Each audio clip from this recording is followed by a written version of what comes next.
जिन लोगों ने फणीश्वर नाथ रेणु की कहानी मारे गए गुलफाम पर बनी राज कपूर और वहीदा रहमान की फिल्म तीसरी कसम देखी है, उन्हें वो सीन याद होगा जब गाड़ीवान हीरामन अपनी बैलगाड़ी में बांस लादता है और फिर मुश्किल में फंस जाता है। दरअसल उन दिनों बांस की कटाई कानूनन जुर्म थी। नमस्कार, आप देख रहे हैं टीवी9 भारतवर्ष और मैं हूं आपके साथ अनूप आकाश वर्मा।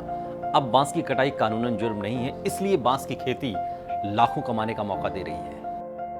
सरकार का लक्ष्य किसानों की आमदनी दोगुनी करने का है, तो आमदनी दोगुनी करनी है तो परंपरागत खेती से इतर कुछ सोचना होगा। बांस की खेती किसानों के लिए एक बेहतर विकल्प के तौर पर सामने आई है।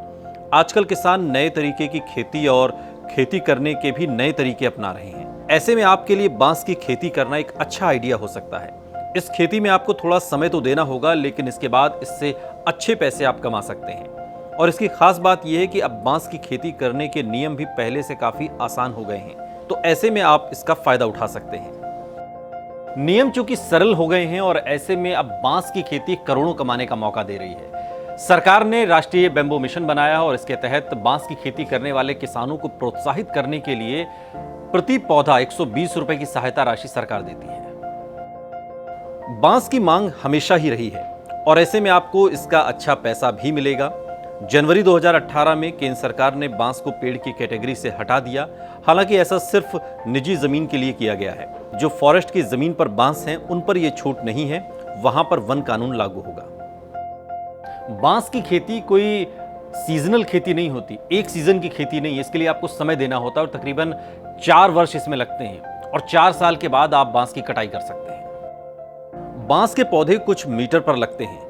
कई किसान इसकी खेती के साथ ही बीच में आसानी से होने वाली कोई दूसरी खेती भी कर लेते हैं। 3 साल में औसतन 240 रुपए प्रति प्लांट की लागत आएगी, जिसमें से सरकार भी आपकी मदद करती है। और बांस की खेती के लिए आपको 120 रुपए प्रति पौधा सरकार सहायता करती है। खेती शुरू करने से पहले आपको बांस की किस्मों की जानकारी लेनी होगी। इसके बाद आपको ये तय करना होगा कि आप किस तरीके के बांस लगाना चाहते हैं और आप किस तरीके से इसे बाजार में बेचने वाले हैं।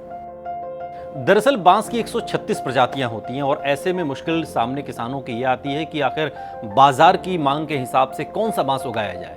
और इसकी रोपाई भी समझना बहुत जरूरी है कि किस मौसम में की जाए, किस तरीके से की जाए। इसका पूरा जो सिस्टम है, विधि विधान है, या कहें कि जो रोपाई का तरीका है वो क्या है। ऐसा माना जाता है कि अगर आप 3 बाई 2.5 मीटर का पौधा लगाते हैं तो 1 हेक्टेयर में करीब 1500 पौधे लगेंगे। साथ में आप 2 पौधों के बीच में बची जगह में कोई दूसरी फसल भी उगा सकते हैं। 4 साल के बाद 3 से 3.5 लाख रुपए की कमाई आपको होने लगेगी।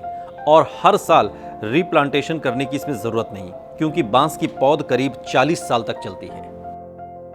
अब परंपरागत खेती तो बीते जमाने की बात है। नए जमाने में कुछ नया करके आगे बढ़ना है तो फिर एक नई सोच के साथ नए तरीकों को अपनाना होगा, तभी आमदनी भी बढ़ेगी। ये वीडियो आपको कैसा लगा कमेंट बॉक्स में हमें जरूर बताइएगा। साथ ही देश और दुनिया की तमाम बड़ी खबरों के लिए देखते रहिए टीवी9 भारतवर्ष।